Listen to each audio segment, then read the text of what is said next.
जय जगन्नाथ पुणी थे स्वागत करुच्ची ए न्यूज ओडिया चैनल को। वर्तमान कालिया योजनार चाषी एवं आसला खुशी खबर। एवं कालिया योजना 2000 टंका सहित मिल 50,000 टंकार कृषि ऋण। तेबे फ्रेंड्स आपण मैंने एमती बहुत सारा वीडियो पाई जो कहुच्छी कालिया योजना मिल 50,000 टंकार कृषि ऋण। यह कहुच्छी किंतु केमिति जड़े चाषी कालिया योजना तरफ कृषि ऋण नहीं पार। वर्तमान कहवाक गले एबे जो बजेट उपस्थापन करा यूट्यूब रु नहेले जेकोसी न्यूज पेपर रे आपण माने देखिथिबे बजेट रे कहा जाउछि कालिया योजना रे चाषी को 50,000 टंका जाए बिना सुधरे ऋण दिया जिबाकू व्यवस्था करा जायछि।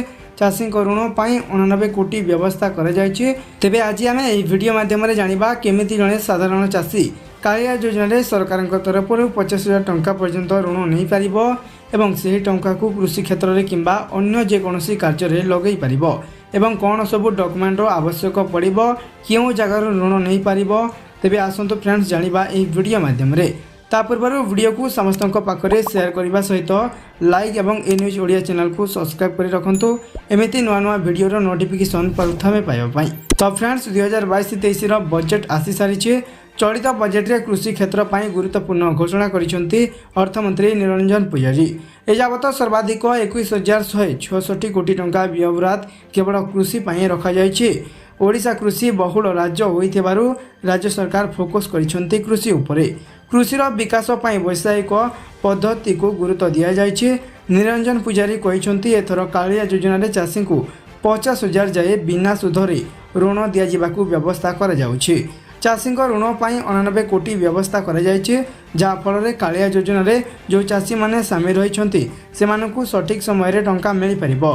ता सहित कालिया योजनार चाषी 50,000 टंका ऋण नहीं पारिबे तांकर चाष कार्य पई। तेबे एथिपाई कौन सब आवश्यक प्रथमे आपण कालिया योजनार लिस्ट रे आपण मानकर नाम अछि कि नहीं चेक करंतु। ता सहित आपण मानकर पाखरे एक आधार कार्ड पैन कार्ड एवं कालिया योजनार प्रूफ नहीं कि आपणकर ग्रामीण बैंक किंबा प्राथमिक कृषि समवाय समिति ऑफिस को जिबे। सेठारे जो अधिकारी माने अछंती तांको कहिबे सार मु जणे कालिया योजनार चाषी वर्तमान कालिया योजना रे जो राज्य सरकार चाष कार्य पई 50,000 टंका पर्यंत ऋण देउछंती ताहा नेबा पई मु आसीछि कहिबे। तापरे आपण मानकू से माने एक फॉर्म देबे। एई फॉर्म को आपण माने डॉक्यूमेंट सहित फिलअप करी एवं डॉक्यूमेंट रो गोटे गोटे जेरेक्स देई आपण 50,000 टंका पर्यंत ऋण नहीं पारिबे। ता सहित आपण को कहि रखुछि 50,000 टंका नुहे आपण 10,000 आनी पारिबे 20,000 आनी पारिबे किंतु 50,000 टंका रु अधिक गोटे चाषी नहीं पारिबे नहीं।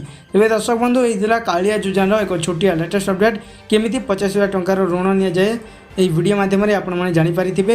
जदि आपण मानकू वीडियोटी भल लागिछि तेबे आपण मानकर सांग साथी को वीडियो को शेयर करंतु एवं एबे ही गोटे गोटे लाइक करबा सहित ए न्यूज ओडिया चैनल को सब्सक्राइब करिक रखंतु।